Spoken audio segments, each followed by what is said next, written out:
Hey everybody, this is Digitrax83, and I'm here with... Macron. Also known officially now as... The body-minded macaroni. Yes, indeedy. And, we're still doing social standards. We haven't decided to do anything else yet. Well, we have, but fuck it. And we're probably just gonna jump right into this. Okay, so let's... Yeah. I know what game that's from, too. I wasn't trying to quote anything. Either that or that's a reference from the song Yellow. I actually just say it like that sometimes. I think everyone does. Okay, getting off topic like my ADD does. Oh, look, there's a chicken. Okay, Social Standards by RadaVonVon, Ch.2. I walked through the phases of my childhood as they came and went like the seasons. Somewhere along the lines I learned to hold my tongue and keep my mouth shut when it came to things that could be even slightly controversial. I was a hard worker and a damn good apple bucker. I could clear half the orchard in an hour. I spent many hours as a foal, bucking, harvested, and just generally working until I felt my legs were going to give out or my back was going to break, whichever came first. My life was filled with my hose pounding against the hard, dusty roads that winded through the orchard, twined through the trees where the smell of apples was strongest. If you trod fast enough, the wind rushed through your mane would be enough to cool you off, drying your sweat and plastering your coat to your skin. It sounds silly, but I loved Appaloosa. I still do. She's my home. She wasn't the kindest, but she was where I was born and would always be where I belonged. After those particular instances of my childhood, I continued like a normal colt should. I acted as though fillies were attractive to me when I was supposed to, smiled at the right moment, and didn't bring up the topic again. I tried very, very hard to find mares appealing. When one would speak to me, however, even if it was clear that they were flirting, I just didn't have any attraction. They were perfectly nice ponies, so it wasn't that by any means. I grew to deny myself. It was just that one special mare had failed to come along yet. That's what I told myself, and that's what I told others. Perhaps that's why I was so willing to go back and visit Ponyville when Applejack wanted to introduce me to a friend of hers. Appaloosa had grown quiet and peaceful after the spat with the buffalo themselves had been solved. We'd arranged a fair agreement, sharing their stampeding grounds. There had been no more issues with the trains, and because of that, trains ran 3 times daily, 2 to Camelot, 1 to Ponyville. Wow, that's holy shit. Sorry, guys, I'm just a train geek. I just like shit like that. Okay. This caused a flood of ponies to come in and out of Appaloosa, particularly during sap apple season. My family and I were the ones who had to take care of making the jam, pies, cakes, fritters, and baked goods in general.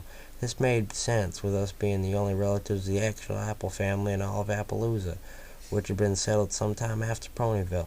After a group of ponies decided Ponyville was beginning to be too industrialized, and they wanted a simple type of life.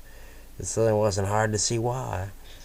They were all real basic, boring kinds of guys with wives that would stay at home and cook and clean and take care of the kids. The kids would grow up and the cycle would start all over again. Sure, there was the occasional old maid, but she had enough cats to keep her occupied. And would have her checkers game or something arranged with a lonely old man. It was this particular old man that I'm sure my family feared I was going to become. I showed little no interest in romance as an adolescent. I was simply concerned about work. This didn't seem right to any pony, including my parents and my cousins. My matchmaking relatives would always try to set me up with mares, and I always felt bad when we'd have dinner and they'd be chitting enthusiastically, but all I'd ever see was the same mare every time. It was the same mare who seemed to think that favorite colors and middle names would be things I was interested in, things that would build a relationship. So after declining their invitation to come in for coffee, I trudged back home, much to the disappointment of my parents. Finally, Applejack decided she had enough. I got a letter from her demanding that I come out to Ponyville to meet a friend of hers who fancied me when they had visited Appaloosa. She said I should stay a few weeks. I think I might actually know where he's going with this. Just a hunch. I had nothing better to do, so I obliged with mock cheer, although my parents didn't exactly give me much of a choice in the matter. I needed a vacation, they said, so early on a foggy Saturday morning at the beginning of winter, I hopped on the train for Ponyville. The harvest was over, and we'd received our first snow, which had dissolved and refreezed into crunchy iciness that crumbled with every step you took, caking your hooves with the stuff and leaving a clear path of where you had walked. The train ride to Ponyville was bumpy, mostly because of the frosty wheels that ground against the tracks, occasionally stiffly hitting a rock or two, which would jolt the car itself or cause a screeching noise or reverberate the entire locomotive. You know, there's these fucking things called snowplows. Clearly, they don't understand the technology.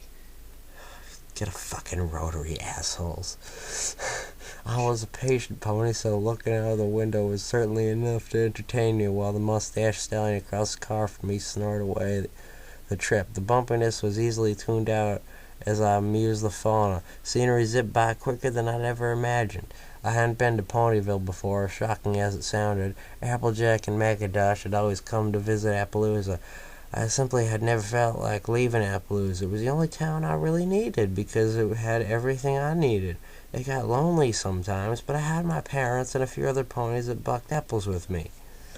Nonetheless, it was unmistakable that when we entered Ponyville, unicorns and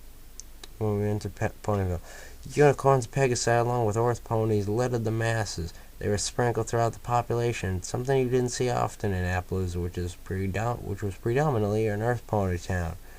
The train screeched to a halt, lurching forward as the metal groaned in protest of the sudden movement. The snow here was thickly laden, but every pony dressed up in hats, scarves, earmuffs, and boots. I was suddenly glad I had my hat with me, but worried that I was still too underdressed for what awaited me outside.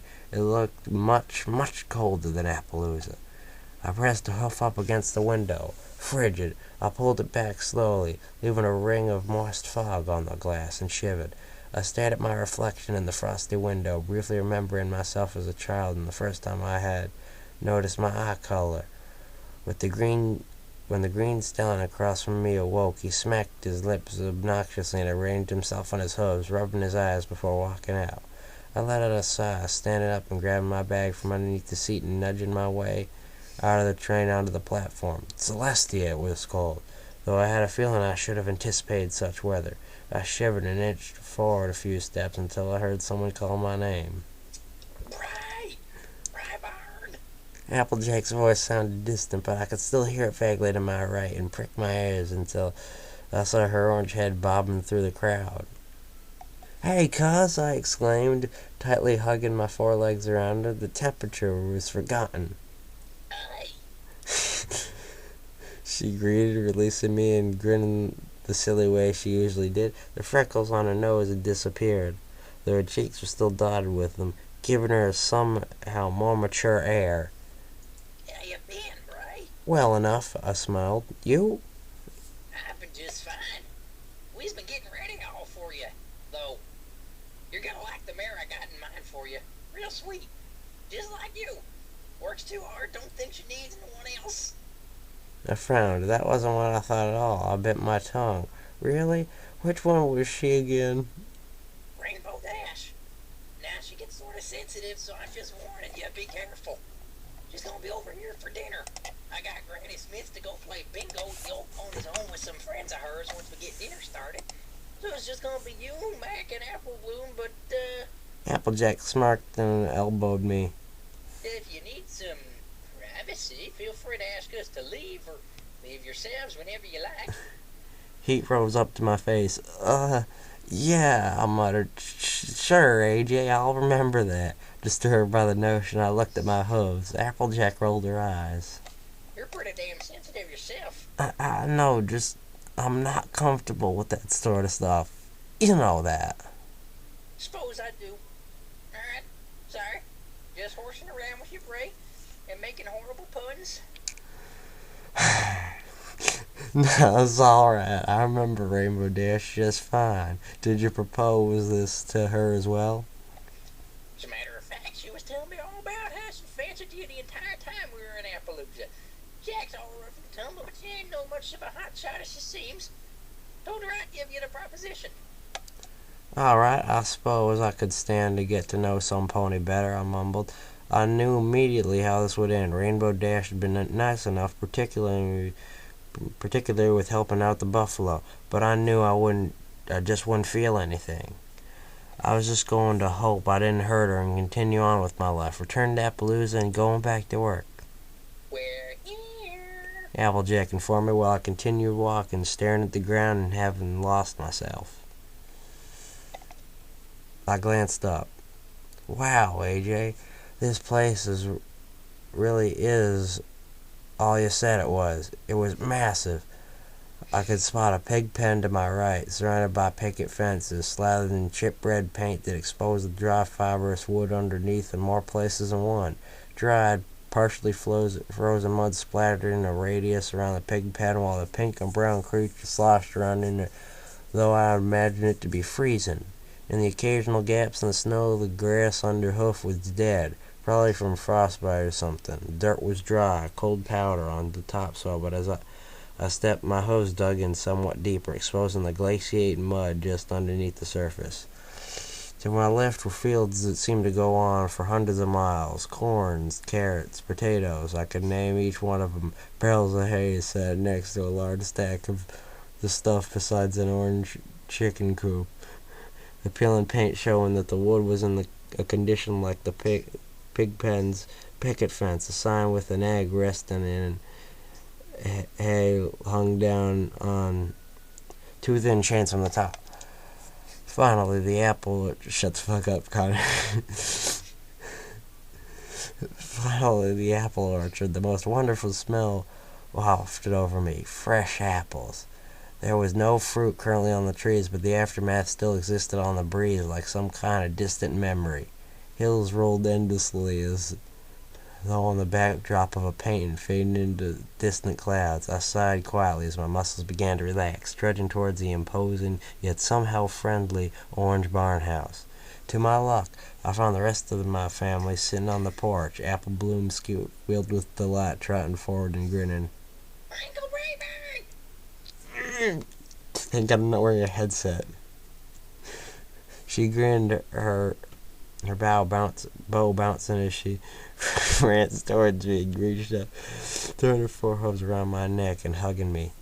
I'm real close to getting my cutie mark. In spite of the fact that we were technically cousins, the age difference was large enough to the point where I may as well have been her uncle. Really? I beamed, patting her on the head and hugging her back. I continued up the porch. What? Oh, God. Shut the fuck up. Is Braeburn gonna have to smack a bitch? I continued up the porch steps, my brown bag sitting on my back, and nodded to McIntosh while Apple Bloom chattered away, all about her friends and their cutie marks as well as their misadventured attempts to find them. McIntosh and I exchanged a nod. Evening. His voice was gruff, though his tone was friendly. He certainly was the same Big Mac I'd grown up to know in my childhood. Evening to you too, Mac. I smirked, tilting my hat to the stallion. Several hands taller than me now. Oh, hold on one sec. I'll be back in just 1 sec. Okay. I gotta like actually stop reading for a second.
I just realized when I said nod, I'm pretty sure I actually said mod. Whatever.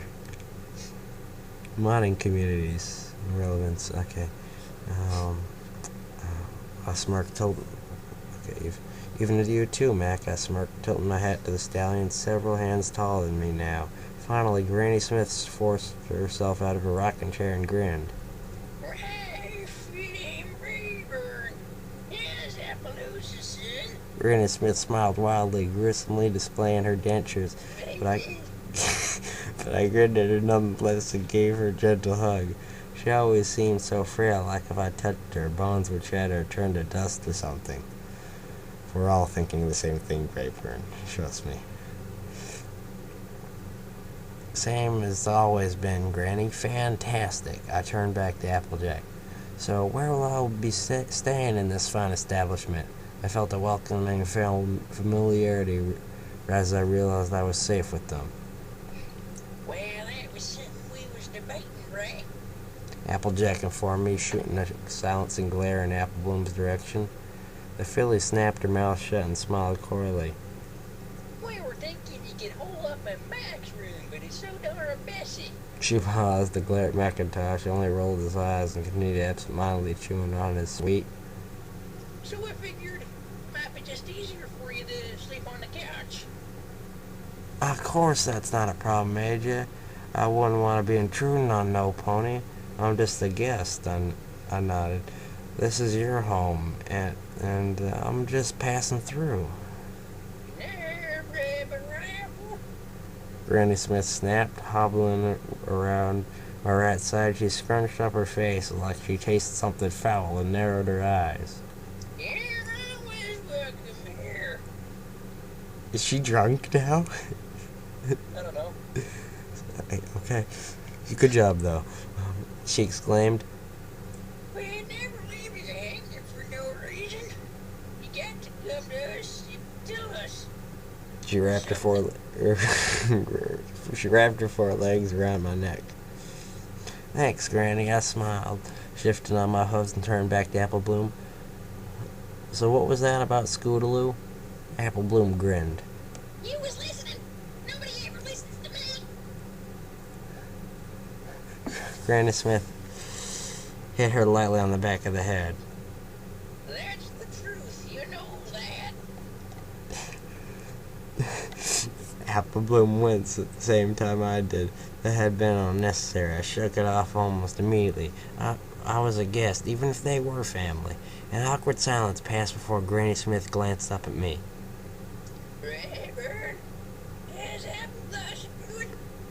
Needed to come visit with your father. Granny Smith demanded, returning to her original position in the rocking chair.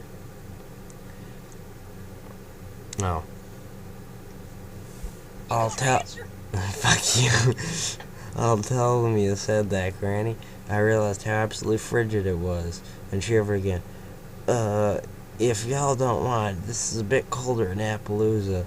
I mumbled, my teeth chattering. I felt goosebumps rise on my skin below my coat, sending every single hair standing straight up. Bray, why don't you say it sooner? Applejack laughed. I've been freezing my flanks off, thinking you want to do it by the house or something. Come on, then. She tipped her head toward the door and swung it open. Apple Bloom, of her own accord, was staring outdoors with Mac and Granny Smith. I didn't protest. A redeeming wave of heat washed over me as I stepped in. A set of steps led up to the second level through the entire house. It was made out of some dark wood. A dining room table with a checkered red and white tablecloth lay to the right. A cracked blue vase that held a single yellow daisy resting on top of it. The furniture was made up of warm colors. Reds, oranges, yellows, and browns seemed to litter the entire house. The curtains tied to the sides of the windows allowed the dying evening light to filter in through the glass, illuminating the barn house. AJ flopped down on the russet-colored couch, moaning for a minute. I worked all day, Bray. Thanks, Celestia. Mac's cooking tonight. You know, he ain't bad at it for a stallion. It ain't pretty, but it sure tastes good. Best cider I've ever had, too. It'll be nice for his bear friend whenever it gets one. Oh, God. Applejack paused thoughtfully. So, Ray, what about you then? You like our DNA when you met her? I bit my lip. Yeah, I liked her. I mumbled, unsure of myself. I can grow to like her like that, I suppose. Really? Applejack grinned. She's gonna be the happiest feeling on the face of this earth if you tell her that. She thought you was the cutest damn thing in all Equestria. Figured you're already married or something. My face heated up. That's great, AJ. Now, we ought to be getting one of our regulars dropping by here at some point. They got this crazy thing with pies. You know, pies. My God, shut up. Really? Yeah. Okay. All I hear is Billy and Mandy in my head now that you said that. Said he'd be coming by earlier. Okay. Every time the Wonderbolts are in town, he's here. At the moment, there was a frantic knocking on the door. Probably him. She mumbled, crossing the room over to the door and opening it. A Pegasus rushed through the door. Applejack, He unfurled his blue wings. I need a pie. I need six pies. He shifted on his hooves, clearly agitated. Don't worry, Soarin, I got you. Applejack casually walked over to the couch, taking a large bag from the other side and handed it to him. 6 apples. But before she could finish her sentence, Soarin shoved a hoof full of bits in her face. Faster than she could react, the coins clattered uselessly to the ground, scattered everywhere. Soarin snatched the pie from the bag, the pie tin clinking briefly on the floor before he dove face first into it and groaned. Bits of pie sprayed in every direction while the stallion chewed hungrily, making disturbingly animalistic noises as he ate the pastry. It was gone in a matter of seconds, including the bottom crust. Holy moly, I breathed, allowing my jaw to drop. What in Equestria? Applejack seemed oddly accustomed to this, and was patiently picking up the bits from the floor. Soarin must have been paying quite a lot. This was generally the type of behavior that would send AJ off in a fluster, but she seemed relaxed enough. What was this? Soarin Care asked. for my pies, man? Is he a stoner? Something like that. Soarin asked, quickly wiping his muzzle and face with his hoof and adjusted the goggles resting just above his eyes. His eyes traveled briefly to Applejack. This here's Braeburn, my cousin. Applejack grinned, trotting over and patting me heartily on the back. I flinched. Nice to meet you, dude. Soarin extended a sticky pie-covered hoof. In case you haven't guessed, I'm Soarin Windsong.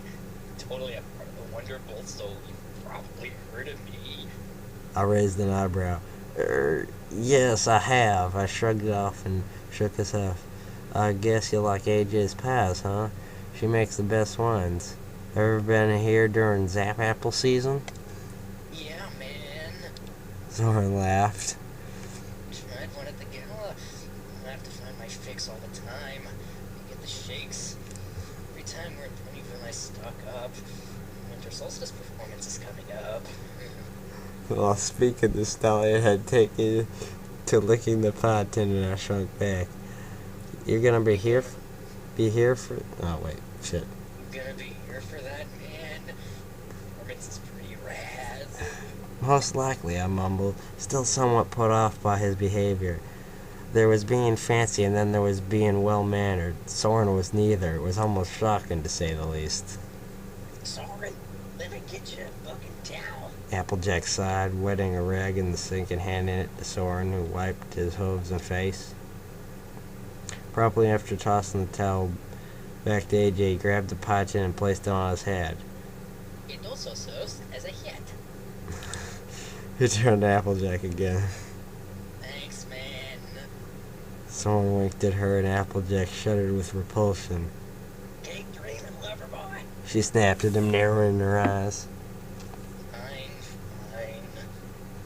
Soarin smiled. Can you at least toss out this tin, man? He asked, gesturing to the offending object on his head. It's gonna kind of grab my style flying around with this piece of trash, you know? Another knock sounded at the door. Applejack groaned and walked over, opening it and allowing a familiar rainbow-maned Pegasus to speed in. Okay, AJ, so don't freak out. I came over here early, because I really need to know what Braeburn's favorite color is. Applejack froze for a moment and then slowly, without breaking her gaze with Rainbow, shipped her head towards me. Her maroon eyes passed over me and she stiffened. Uh-oh. Braeburn. Her cheeks reddened and her eyes flickered about nervously before she spotted Soarin standing there not long after.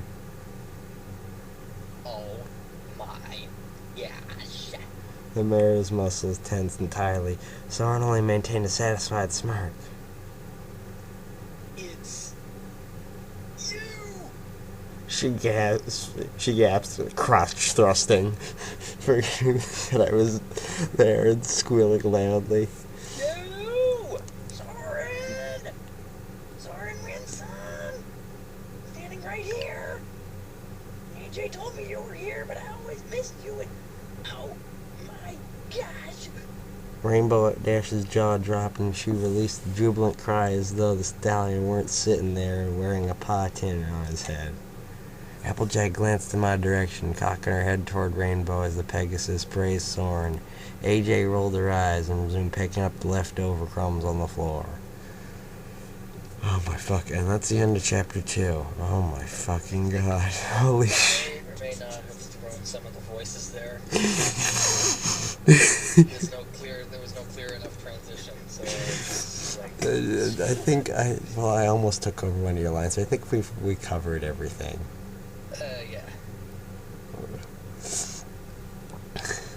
So, well, at least they gave. I didn't know they gave him. I wonder if his last name's canon. I gotta look that up. Who's? Soarin's. I'm pretty sure it's just Soarin, but you know, whatever. Yeah. So I think I kind of just went like, screw canon, and made him a stoner. For some reason, I picture him wearing like one of those oversized hoodies. Well, when he said It's got goggles, like needles and shit like out of it. If I'd been reading that, I would definitely have replaced goggles with T-shades. Ah, damn it! Should have done that. Ad-lib it. Yeah, if he shows up again like He removed his T-shades. yeah. I feel. How are you supposed to do a sex scene with a stoner though? I'll figure that out. Shaky voice 24/7. I feel like rather than moaning, he would just like act like he'd been shot, just screaming. Yeah. Son of a bitch! Oh fuck! I'm still recording. All right. See y'all later.